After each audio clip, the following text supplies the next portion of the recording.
কারণটা কি একটু বলবেন আমাদেরকে? বয়কট করার মূল কারণে আগে আমরা বলতে চাই, ওমামা ফাতেমা গণঅভ্যুত্থানের একজন নেত্রী। আমরা তাকে শ্রদ্ধা করি এবং গণঅভ্যুত্থানে তার অবদান আছে।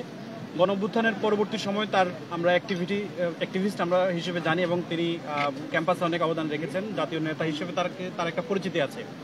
সেই জায়গা থেকে তিনি মাল্টিমিডিয়া রিপোর্টারদের যে ভাষায় তিনি সমালোচনা করেছেন, এটি সমালোচনার জায়গাতে আর নেই। তিনি ব্যক্তিগত একটি আক্রোশের জায়গা হিসেবে তৈরি করেছেন। মাল্টিমিডিয়া জার্নালিস্টদের কারণে ডাকসু নির্বাচনের পরিবেশ নষ্ট হচ্ছে, এই ধরনের যে মন্তব্য এবং তার পিচ মাল্টিমিডিয়া রিপোর্টাররা ঘুরে এই যে মন্তব্যটা, এই মন্তব্যটা কারণে আমাদের যারা মাল্টিমিডিয়া রিপোর্টাররা আমরা কাজ করি, সকাল থেকে রাত পর্যন্ত আমরা যে কাজ করি এবং সত্য প্রকাশের যে আমরা প্রতিশ্রুতিবদ্ধ এবং সঠিক নিউজটা আমরা যে তুলে ধরছি, কোনো ধরনের ফিল্টারিং ছাড়া সঠিক নিউজটা আমরা দিচ্ছি, কোনো মেকানিজম ছাড়া প্রত্যেকটা নিউজের আত্মবাদ আমরা তুলে নিয়ে আসছি। এই কাজগুলো তিনি না বুঝেই তিনি আমাদেরকে যে ভাষায় অপমান করেছেন, এতে করে আমাদের মাল্টিমিডিয়া রিপোর্টাররা চরম অপমানিত হয়েছে। তার এই কথায় আমরা আসলে মর্মাহত, ক্ষুব্ধ, আহত হয়েছি এবং আমরা চাই তিনি যে কথাটা বলেছেন এই কথাটা তিনি প্রত্যাহার করবেন। আমরা তার প্রতি শ্রদ্ধা রেখে আমরা বলছি যে তিনি যে কথাটা বলছেন এটি প্রত্যাহার করবেন এবং মাল্টিমিডিয়া রিপোর্টারদের কাছে ক্ষমা চাইবেন। সোশ্যাল মিডিয়া যেভাবে পোস্ট দিয়েছিলেন আমাদেরকে অপমান করে, একইরূপ তিনি সোশ্যাল মিডিয়াতে পোস্ট করে মাল্টিমিডিয়া জার্নালিস্টদের কাছে তিনি ক্ষমা প্রার্থনা করবেন। আমরা তাকে ক্ষমা করতে চাই, তার ভুল ত্রুটি আমরা ক্ষমা করতে চাই। যদি তিনি এই অবস্থা অনড় থাকেন তাহলে আমরা আগামী দিনে তার প্রত্যেকটা নিউজ আমরা বয়কট করব। ওকে, ঠিক আছে, থ্যাংক ইউ। ভাই আপনার নাম পরিচয়? ভাই যুগান্তর। ভাই আরেকবার জিগান ভাই। দর্শক, আমরা সরাসরি যুক্ত হয়েছি ঢাকা বিশ্ববিদ্যালয় ক্যাম্পাস থেকে। আমরা দেখতে পাচ্ছি যে এই মুহূর্তে ওমামা ফাতেমা তিনি সংবাদ সম্মেলন করেছেন ডাকসুর যে ভবন, সেই ভবনের আমরা দেখতে পাচ্ছি যে রয়েছেন বিভিন্ন পত্রিকা, অনলাইন সহ বিভিন্ন গণমাধ্যমের তারা এই মুহূর্তে আমরা দেখতে পাচ্ছি যে তারা তার সংবাদ সাংবাদিকদেরকে নিয়ে মন্তব্য করা এবং ফেসবুক পোস্ট দেয়। আমরা দেখতে পাচ্ছি যে টেলিভিশন চ্যানেল এবং বিভিন্ন পত্রিকার যারা মাল্টিমিডিয়া সাংবাদিকরা রয়েছেন তারা উমামাকে বয়কট ঘোষণা করেছেন এবং তারা এই মুহূর্তে তার সংবাদ কাভারেজ না করে তারা কিন্তু তার সংবাদ সম্মেলনটি বয়কট করে তারা এখানে রয়েছেন। আমরা একজন সাংবাদিকের সাথে কথা বলবো এবং শুনবো আসলে আজকে তার এই সংবাদ সম্মেলন বয়কট করার কারণ কি। জি, আপনারা জানেন যে ওমামা ফাতেমা অল্প কিছুদিন আগে মাল্টিমিডিয়ার জার্নালিস্ট যারা আছেন তাদেরকে তিনি একটা কটূক্তি করেছিলেন। যারা পেশাগত দায়িত্ব পালন করতেই তার সাথে তার নিউজগুলো কভার করতে গেছেন, তিনি এই বিষয়টিকে তিনি ভিন্নভাবে উপস্থাপন করে মাল্টিমিডিয়ার জার্নালিস্ট যারা আছেন তাদেরকে তিনি কটূক্তি করেছেন। ঠিক এর প্রতিবাদে আজকে ওমামা ফাতেমার এই সংবাদ সম্মেলনটি মাল্টিমিডিয়ার সাংবাদিক যারা আছেন তারা বয়কট করেছেন এবং তিনি যে পোস্ট করেছেন, এই সামাজিক যোগাযোগ মাধ্যমে তিনি যে পোস্ট করেছেন, এই পোস্টের জন্য তিনি যদি ক্ষমা না চান এবং ক্ষমা চেয়ে তিনি যদি সামাজিক যোগাযোগ মাধ্যমে আবার যদি পোস্ট না করেন তাহলে ভবিষ্যতেও ওমামা ফাতেমার যে সংবাদ সম্মেলন এবং তার সব ধরনের নিউজ কভারেজ মাল্টিমিডিয়ার জার্নালিস্ট যারা আছেন তারা বয়কট করবেন। আরো কয়েকজনের সাথে কথা বলবো এবং শুনবো আসলে আজকে আপনারা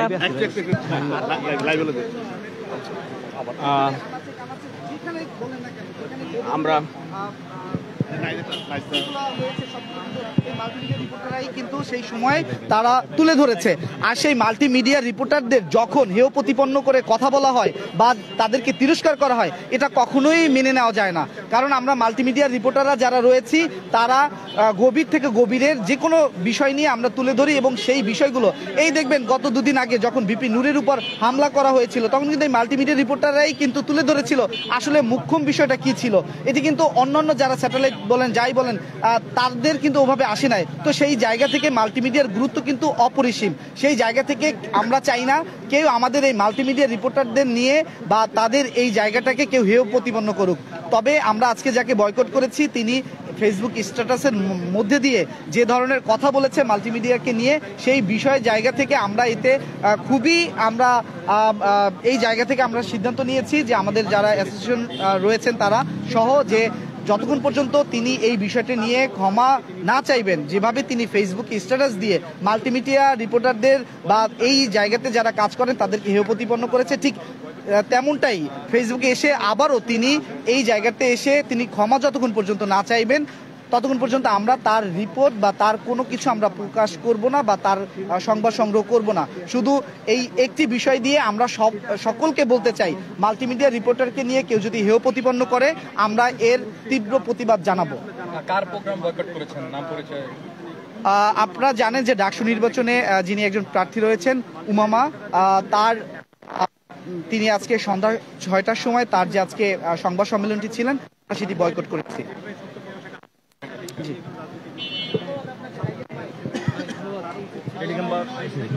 দর্শক, যেমনটি মাল্টিমিডিয়া রিপোর্টাররা বলছেন যে তারা আজকে যে সংবাদ সম্মেলনটি বয়কট করেছেন এটির পিছনে কারণ হচ্ছে উমামা ফাতিমা তিনি সোশ্যাল মিডিয়াতে মাল্টিমিডিয়া রিপোর্টারদেরকে হেয় করে একটি ফেসবুক পোস্ট দিয়েছেন। আবারও এই উমামা ফাতিমা যতক্ষণ পর্যন্ত তিনি ফেসবুকে পোস্ট দিয়ে ক্ষমা না চাইবেন ততক্ষণ পর্যন্ত তার সকল ধরনের সংবাদ সম্মেলন এবং তার সকল ধরনের কাভারেজ বন্ধ রাখবেন বিভিন্ন টেলিভিশন চ্যানেল এবং পত্রিকার যারা মাল্টিমিডিয়া রিপোর্টার রয়েছেন তারা।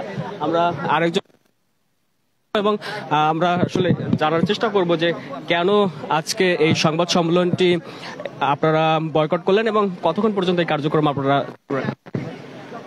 কিছুদিন আগে একটি উমামা ফাতেমা যিনি ডাকসুর ভিপি প্রার্থী স্বতন্ত্র শিক্ষার্থী জোট, ওনার একটি ক্লিপ ভাইরাল হয় আমাদের যে মাল্টিমিডিয়ার একটি পোর্টালে। তো সেখানে তিনি বলেছিলেন যে এস আলম তার আত্মীয় স্বজন হয়, এটি একজন শিক্ষার্থীর সঙ্গে তিনি কুশল বিনিময় করতে গেছিলেন এবং আমাদেরকে আসলে ইনভাইট করা হয়েছিল।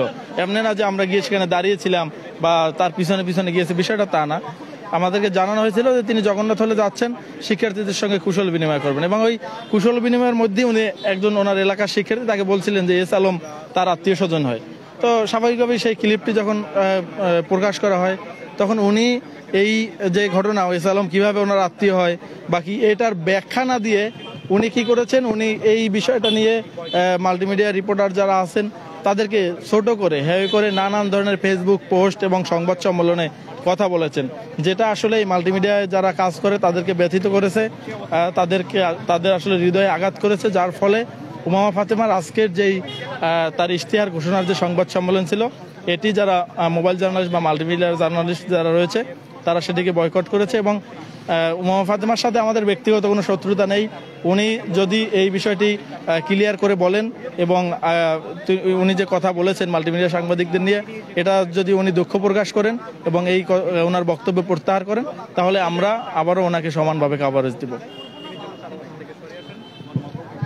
দর্শক, আমরা একজন গণমাধ্যম কর্মীকে যুক্ত করেছিলাম, তিনি যেমনটি বলছেন উমামা ফাতেমার সাথে আমাদের ব্যক্তিগত কোনো শত্রুতা বা দ্বন্দ্ব নেই।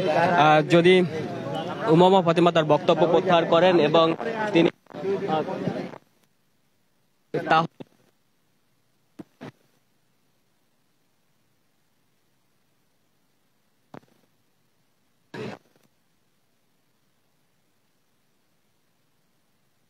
ঠিক ধরনের কার্যক্রম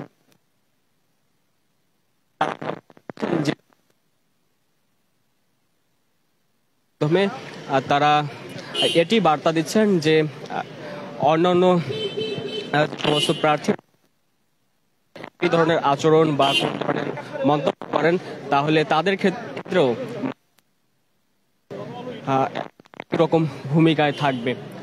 দর্শক, সরাসরি যুক্ত ছিলাম ঢাকা বিশ্ব থেকে এবং দেখাচ্ছিলাম আজকে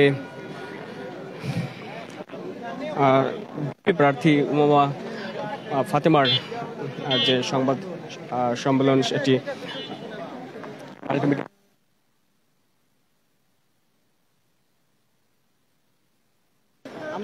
দৃশ্য আপনাদেরকে সরাসরি লাইভের মাধ্যমে দেখাচ্ছিলাম।